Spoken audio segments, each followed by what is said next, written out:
Bonjour à tous. Aujourd'hui, une nouvelle vidéo sur le repérage où nous allons apprendre ensemble à placer des points dans un repère. Donc nous avons ici un repère classique, repère nommé un repère orthonormé. Orthonormé pour la simple et bonne raison que les axes sont perpendiculaires et pour la raison supplémentaire qu'il y a une unité d'abscisse et d'ordonnée équivalente, donc qui mesure la même chose. Donc, dans un premier temps, pour placer des points dans un repère, il faut que je sache comment est-ce que cela fonctionne. Donc, initialement, si je prends un point, donc je vais prendre un point que je n'ai pas mis en exemple ici, on va appeler le point M. Ces coordonnées seront nommées de cette façon, X et Y. Donc, on aura le X de M et le Y de M. Donc, tout simplement, je vois que X, c'est ce qu'on appelle l'axe des abscisses, c'est le premier déplacement que je vais fournir, et Y, c'est l'axe des ordonnées, et c'est le deuxième déplacement que je vais appliquer. Donc, si les coordonnées de mon point M sont X, M et Y, M, dans un premier temps, il va falloir que je fournisse le déplacement sur la ligne X, et ensuite, je fournirai le déplacement sur la ligne Y, donc la verticale. Donc, il va falloir que je fournisse en deux temps le déplacement, d'abord X, donc les abscisses, et ensuite les ordonnées. Donc, pour que vous puissiez voir un petit peu la différence et l'importance que cela peut avoir, je vais vous montrer comment placer le point, et si vous l'aviez mis dans l'autre sens, eh bien, où est-ce que se serait situé le point? Donc, comme ça, au moins, vous pouvez voir à quel point le point, ce n'est pas du tout le même en fonction de si vous respectez ou non l'ordre qu'on vous a demandé de respecter. Donc, le point A de coordonnées 0, 2. Ça signifie qu'au niveau des abscisses, je suis à 0 et au niveau des ordonnées, je suis à 2.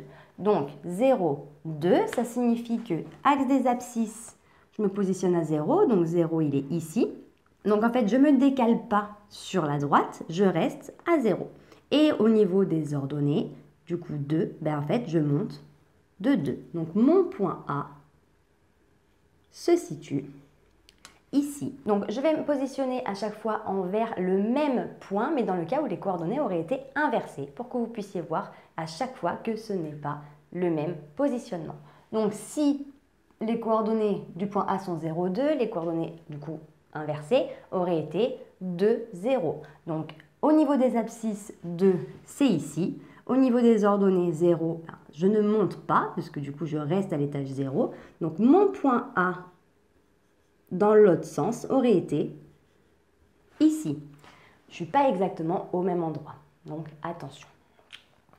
Pour le second, coordonnées 1, 1. Bon, là, ça ne changera pas grand-chose que je sois du coup dans un sens ou dans l'autre. Là, le rouge et le vert, concrètement, se trouveront au même endroit, parce que je sois à 1, 1 ou à 1, 1, c'est la même chose. Donc, lui, ça ne change pas grand-chose.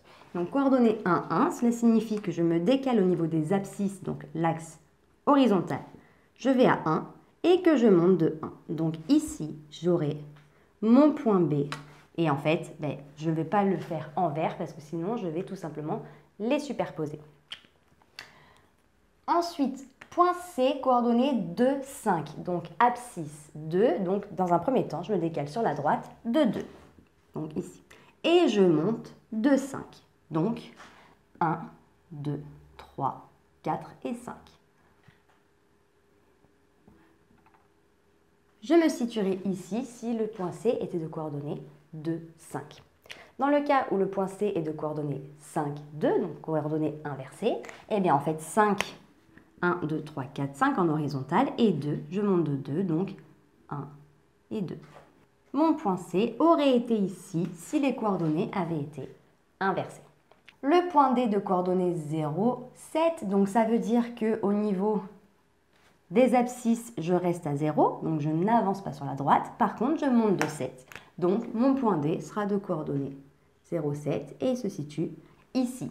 Alors que dans le sens contraire, eh bien là, j'aurais été à 7, 0. Donc, abscisse, je suis à 7 et ordonnée 0, donc le point D ici dans les coordonnées contraires.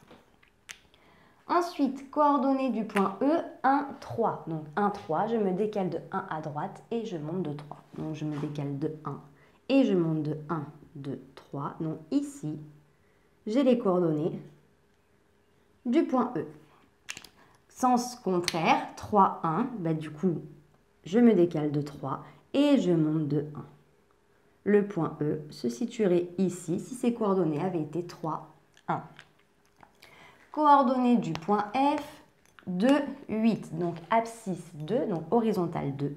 Je me décale de 2 et je monte de 8. Donc 1, 2, 3, 4, 5, 6, 7 et 8. Donc je monte de 8 étages. Point F. Alors que si ça avait été l'inverse, je me serais décalé de 8 horizontalement et je serais monté de 2. Donc 1 et 2. Et là, j'aurais eu mon point F. Coordonnées du point G, 0, 4. Donc ça signifie que je ne me décale pas en horizontal et que je monte de 4. Donc ici, j'aurais eu le point G. Alors que inversé, 4, 0, ben je me décale de 4 en premier et je ne monte pas. Donc ici, hop, en vert, j'aurais eu le point G.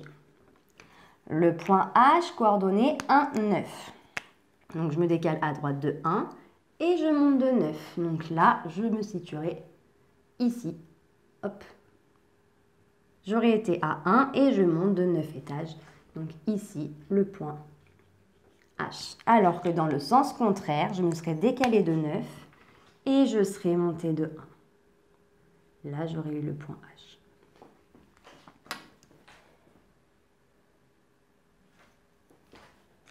Le point I, alors le point I de coordonnées 2, 2, c'est exactement le même fonctionnement pour le point B de coordonnées 1, 1. Inversé ou pas, ce sera les mêmes nombres. Que je sois à 2, 2 ou à 2, 2, je suis au même endroit. Donc là, le vert et le rouge seront confondus. Le point I coordonné 2, 2, je me décale de 2 et je monte de 2.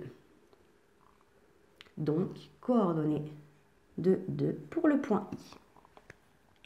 Et ensuite, le point J de coordonnées 1, 7. Donc, je me décale de 1 et je monte de 7.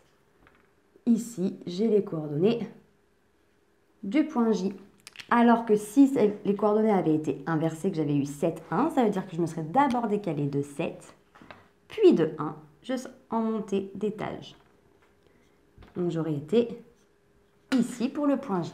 Donc comme vous pouvez le constater, les points ne sont pas du tout au même endroit. Là, ils sont concentrés ici, alors que dans le sens contraire, ça aurait été concentré comme ça. Donc, attention, c'est très très important. Dans un premier temps, première coordonnée qu'on vous donne, c'est la coordonnée X. Donc, c'est votre décalage vers la droite où il y a écrit X. Là, j'ai Y. Donc, le deuxième déplacement à fournir, ce sera dans le sens de la droite où il y a écrit Y. Donc voilà, j'espère que cette vidéo t'a plu et t'a permis de mieux comprendre comment placer des points dans un repère. Si tu as la moindre question, n'hésite pas à me la noter en commentaire, je me ferai un plaisir de t'y répondre. Pour nous rejoindre, si ce n'est pas déjà fait sur YouTube, il te suffit d'activer la petite cloche et sur Internet et les différents réseaux sociaux. Nous sommes sur Facebook, Instagram et sur Snapchat. On te met tout en barre d'infos pour que tu ne rates aucune information. Et d'ici une très prochaine vidéo, je te dis à très bientôt. Salut!